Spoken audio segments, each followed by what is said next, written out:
i7 ગુજરાતનો અવાજ। નમસ્કાર દર્શક મિત્રો, i7 ન્યૂઝ ગુજરાતીની સાથે હું છું આપની સાથે પાયલ બામભણિયા। તો જોઈએ આજના મહત્વના સમાચાર।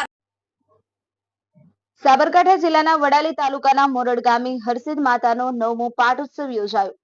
વડાલી તાલુકાના મોરડ ગામ ખાતે યોજાયેલ હરસિદ્ધ માતાજીના પાટોત્સવમાં મોટી સંખ્યામાં ભક્તોએ દર્શનનો લાભ લીધો હતો।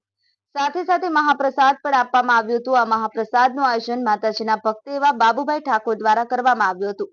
મોરડ ગામ ખાતે યોજાયેલ આ 9મા પાટોત્સવમાં તમામ ગ્રામજનો સહિત આજુબાજુના ગામોથી મોટી સંખ્યામાં હાજર રહી પાટોત્સવની ખૂબ ધામધૂમપૂર્વક ઉજવણી કરવામાં આવી હતી। Bureau chief Hasmukh Prajapati, i7 news Gujarati, Sabarkantha.